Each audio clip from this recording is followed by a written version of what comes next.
My professor husband 35। कशिश अभी भी अपनी फ्रेंड शालिनी से कॉल पर बात कर रही थी और उसकी कई बातों पर वह सोचने लगी तो दूसरी तरफ से शालिनी ने कहा, क्या हुआ, तू बार बार ऐसे चुप क्यों हो जा रही है? बताना, सच में पेरिस गए थे? कैसा है पेरिस यार, मैं तो कभी सोच भी नहीं सकती।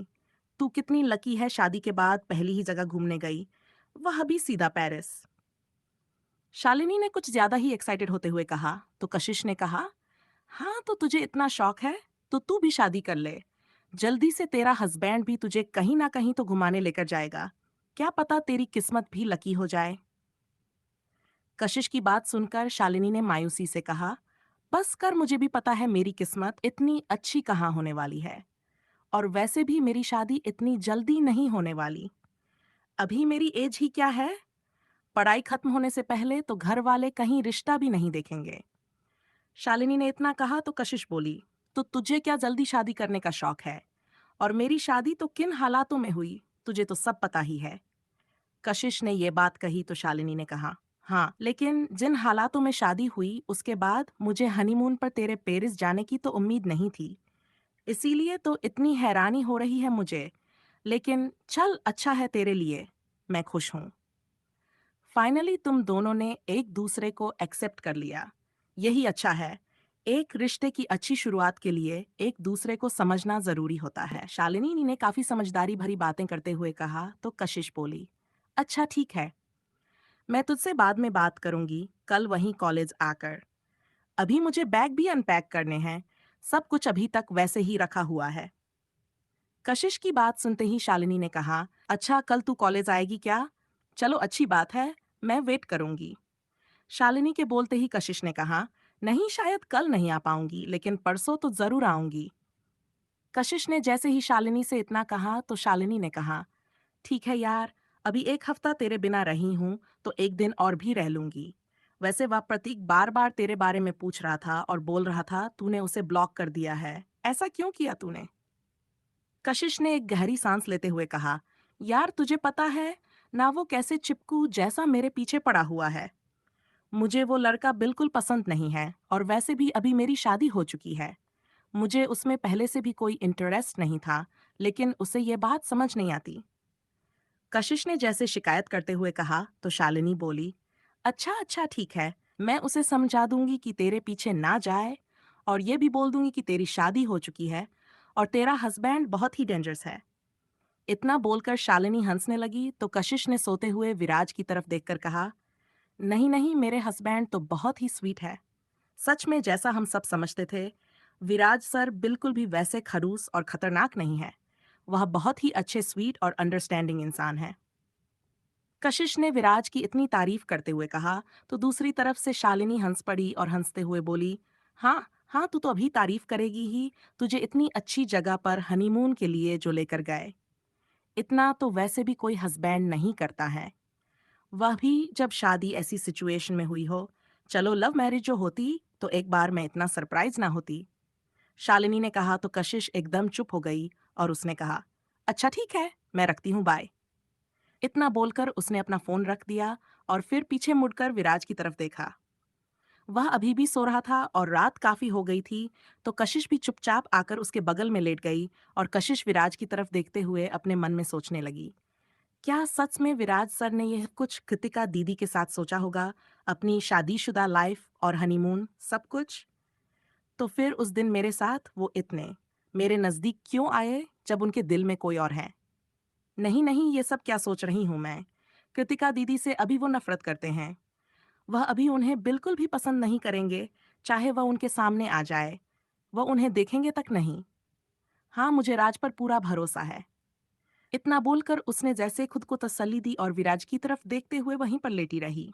काफी देर बाद उसे नींद आई थी और फिर अगली सुबह वो देर से सोकर उठी तो सारे लोग नाश्ता कर चुके थे। कशिश अपना नाश्ता और कॉफी लेकर वापस रूम में आ गई। विराज आज कॉलेज नहीं गया, लेकिन उसे घर के किसी अपने पापा के साथ जाना पड़ा था, इसलिए अभी वो घर पर नहीं था तो कशिश अकेली ही थी। वह सारा सामान जो बाकी रहा था वह अनपैक कर रही थी और गंदे कपड़े उसने धोने के लिए वॉशिंग मशीन में भी डाल दिए थे। बाकी जो काम रह गया था वह सब खुद अकेले ही कर रही थी, लेकिन उसने घर का कोई भी काम नहीं करवाया था।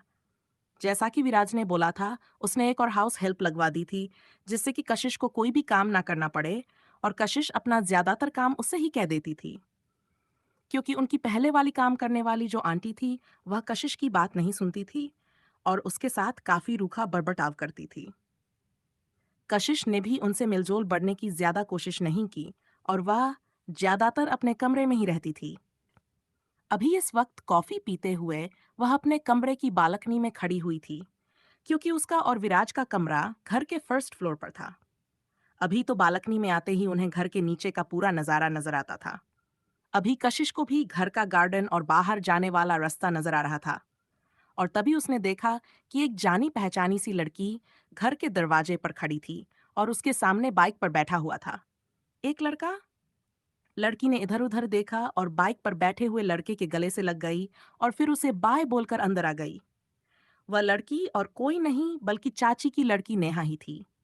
उसे देखते ही कशिश की आंखें हैरानी से बड़ी हो गई और उसने कहा, ये लड़का कौन था? नेहा को घर ड्रॉप करने आया था क्या? क्या नेहा का कोई बॉयफ्रेंड है? क्या घर वालों को इस बारे में पता है? वैसे लगता तो नहीं। उस लड़के का तो चेहरा भी नजर नहीं आया। उसने हेलमेट ही नहीं उतारा और नेहा कितनी खुश लग रही थी उसके साथ। नहीं, ये क्या सोच रही हूं मैं? उसका कोई दोस्त भी तो हो सकता है जो उसे ड्रॉप करने आया हो। लेकिन दोस्त था तो फिर घर के अंदर क्यों नहीं आया? और नेहा इस तरह चारों तरफ क्यों देख रही थी, जैसे कि कोई उन्हें साथ में ना देख ले? ये बिल्कुल भी कुछ ठीक नहीं लग रहा, कशिश ने अपने मन में कहा। और नेहा कुछ ही देर में अंदर आ चुकी थी और कशिश अभी वहीं पर बालकनी में ही खड़ी हुई थी। दोपहर लंच के वक्त वो बाहर गई तो स्वाति उसे देखते ही खुश होकर बोली, भाभी, आप लंच करने आई हो ना? मैंने भी अभी तक कुछ नहीं खाया, चलिए हम साथ में लंच करते हैं। उस घर में कशिश की सबसे ज्यादा स्वाति से ही बनती थी, इसलिए वही उसके साथ लंच करने के लिए रेडी हो गई और वो दोनों एक साथ ही डाइनिंग एरिया की तरफ गई। क्योंकि घर में इस वक्त आदमी नहीं थे और ज्यादातर औरतें लंच कर चुकी थी तो बाहर और कोई नजर नहीं आ रहा था। स्वाति ने अपना और कशिश दोनों का खाना गर्म किया और टेबल पर लगाने लगी। कशिश ने भी प्लेट लगाने और पानी रखने में उसकी मदद की और फिर दोनों लड़कियां एक साथ बैठकर खाना खाने लगी। कशिश इधर उधर रही थी तो स्वाति ने उससे पूछा, क्या हुआ? भाभी इधर उधर किसे देख रही हैं? वैसे भैया अभी तक वापस नहीं आए हैं, वो शायद शाम को ही वापस आएंगे। इतना बोलकर स्वाति हंसने लगी तो कशिश एकदम झेप गई और उसने कहा, अरे नहीं नहीं, मैंने कब कहा मैं तुम्हारे भैया को ढूंढ रही हूँ? मुझे पता है वो घर पर नहीं है, काम से गए हैं पापा जी के साथ। कशिश ने इतना कहा तो स्वाति बोली, अच्छा तो फिर किसे ढूंढ रही थी आप? स्वाति ने पूछा तो कशिश बोली, अरे वो नेहा, उसने खाना खा लिया क्या? उसे भी बुला लो, वो भी हमारे साथ ही खाना खा लेगी। कशिश ने जानबूझकर इस बारे में पूछा क्योंकि वो नेहा के बारे में थोड़ा और जानना चाहती थी। अभी उसने नेहा को एक लड़के के साथ देखा था और उसे पता था कि जिस तरह का उस घर का माहौल है, वहां पर इस तरह लड़कियों का दोस्त भी होना बहुत बड़ा हंगामा खड़ा कर सकता था। और अगर नेहा को उस लड़के के साथ उसके अलावा किसी और ने देखा होता तो अभी घर में महाभारत हो रही होती। स्वाति ने कशिश की बात का जवाब देते हुए कहा, अरे भाभी, उसकी फिक्र मत करिए आप। वो ना कॉलेज से वापस आती है तो कुछ ना कुछ रास्ते में ही खा लेती है और फिर लंच नहीं करती, दोस्तों के साथ बाहर खाकर आती है ज्यादातर। स्वाति ने काफी लापरवाही से कहा और फिर अपना लंच करने लगी। तो फिर कशिश ने भी ज्यादा नहीं पूछा, लेकिन खाना खाने के बाद वो नेहा के कमरे की तरफ ही जाने लगी। और जैसे ही वह उसके कमरे के दरवाजे तक पहुंची तो उसने नेहा को फोन पर बात करते हुए सुना, देखो अंकित, हम बार बार नहीं मिल सकते, रोज रोज स्वाति दीदी भी उसी कॉलेज में है। अगर उन्होंने मुझे देख लिया तुम्हारे साथ तो घर पर बता देंगी। वैसे भी तुम्हें पता है उनका तो कोई बॉयफ्रेंड नहीं है, तो वो मुझसे जलती है और अपनी जलन वो किसी भी तरह निकालेंगी। नेहा ये सब फोन पर बात करते हुए बोल रही थी तो कशिश समझ गई कि उसका शक सही था। वो लड़का और कोई नहीं नेहा का बॉयफ्रेंड था और कशिश को इस तरह चुपके से उसकी बातें सुनना बिल्कुल भी अच्छा नहीं लग रहा था। लेकिन वो नहीं चाहती थी कि नेहा किसी भी तरह की मुसीबत में पड़े, इसलिए उसने सोचा कि वो उसकी पूरी बात सुनती है। फोन पर लगातार वह लड़का मिलने के लिए ही बोल रहा था और नेहा पहले तो मना कर रही थी, लेकिन फिर आखिरकार दोबारा उससे मिलने के लिए मान गई। कशिश वहीं खड़ी थी। जैसे ही नेहा ने फोन पर बात खत्म की तो कशिश तुरंत ही दरवाजे के पास दूर हट गई और अपने कमरे की तरफ जाने लगी। तभी वह चाची जी से टकरा गई और चाची ने ऊपर से नीचे तक कशिश को देखते हुए कहा, यहाँ क्या कर रही थी तुम? तुम्हारा कमरा तो इस तरफ नहीं है। चाची की बात पर कशिश ने कहा, तो क्या मैं और कहीं जा नहीं सकती इस घर में अपने कमरे के अलावा? कशिश ने जैसे ही ये कहा तो चाची ने कहा, तुम और कहीं आती भी कहा हो, अपने कमरे में ही तो पड़ी रहती हो दिन भर। चाची ने ताना मारते हुए ये बात कही थी, तो फिर कशिश उनसे कुछ नहीं बोल पाई और चुपचाप वहां से चली गई, क्योंकि उसे पता था अगर वह कुछ भी बोलेगी तो फालतू में बात बढ़ेगी। शाम का वक्त। विराज वापस घर आ चुका था और इस वक्त सारे भाई बहन वहां पर विराज के कमरे में ही बैठे हुए थे कि जब से वह दोनों वापस आए थे तब उनसे ही पूछ रहे थे कि वो लोग उनके लिए क्या लेकर आए हैं। और उन दोनों ने सबको बता दिया कि वह लोग सबके लिए गिफ्ट लेकर आए हैं और जब अपना सामान अनपे करेंगे तब सबका गिफ्ट भी निकाल कर रख लेंगे।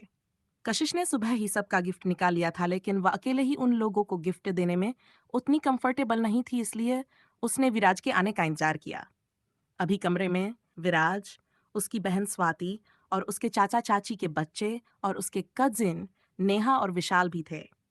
विशाल ने सामने रखे सारे गिफ्ट की तरफ देखते हुए कहा, मुझे नहीं पता था अपने हनीमून पर भी आप लोग हमें याद रखोगे और हमारे लिए भी गिफ्ट लेकर आओगे। नेहा ने तुरंत ही बीच में बोलते हुए कहा, कैसी बातें कर रहे हो भाई? हम सब तो फैमिली हैं। क्या कोई अपनी फैमिली के बारे में भूल जाता है कहीं जाने के बाद? विराज ने उन दोनों की बात पर कहा, अरे हाँ, मैं किसी के बारे में भी नहीं भूला था। देख लो तुम सबको गिफ्ट पसंद आया या नहीं। रुको मैं एक एक करके देता हूँ, फिर सब लोग खोल कर देखना। इतना बोलते हुए विराज ने सारे गिफ्ट जो अलग अलग बॉक्स में थे उठाकर उन लोगों को देना चालू किया। और नेहा ने जैसे ही अपना गिफ्ट खोल कर देखा, वह एक बड़ा सा मेकअप बॉक्स था कि वहां पेरिस का था, क्यों कि उसे पर एफिल टावर बना हुआ था और वह मेकअप दिखने में भी लग रहा था, क्यों कि नेहा को मेकअप का काफी शौक था। लिए विराज ने उसके लिए यह लिया था। इतना एक्सपेंसिव मेकअप किट देखते ही नेहा तो एकदम खुशी से उछल पड़ी और तुरंत ही विराज को थैंक यू बोलने लगी। उसे खुश होते देखकर विराज और कशिश भी खुश हो गए। वहीं दूसरी तरफ स्वाति के लिए वह लोग सिंपल ज्वेलरी लाए, लॉकेट और ब्रेसलेट, क्योंकि उसे मेकअप का इतना शौक नहीं था जितना ज्वेलरी का था। और वह सारी स्टेटमेंट ज्वेलरी थी जिसे वह किसी भी कपड़ों के साथ मिक्स और मैच करके पहन सकती थी। स्वाति को भी अपना गिफ्ट काफी पसंद आया और विशाल के लिए उन्हें कुछ भी समझ नहीं आ रहा था, तो उसके लिए विराज ने एक कैमरा ले लिया था, क्योंकि उसे फोटोग्राफी का शौक था। और अपना फेवरेट डीएसएलआर कैमरा देखकर विशाल भी काफी खुश हो गया और उसने कहा, वाह भाई, आप एकदम बेस्ट हो, आपको पता था ना मुझे ये कब से चाहिए था और आपने मुझे गिफ्ट कर दिया। मुझे पता है ये बहुत एक्सपेंसिव है, आपका काफी पैसे खर्च हो गए होंगे, लेकिन मेरे लिए सच में ये बहुत जरूरी था। थैंक यू सो मच भाई। विशाल विराज के बगल में ही बैठा हुआ था, इसलिए अपना गिफ्ट खोलकर देखते ही वह तुरंत विराज के गले से लग गया। और कशिश उन सबको खुश देखकर खुश हो रही थी। वह भी उन सब के बीच में बैठी हुई थी और स्वाति उसकी साइड में थी।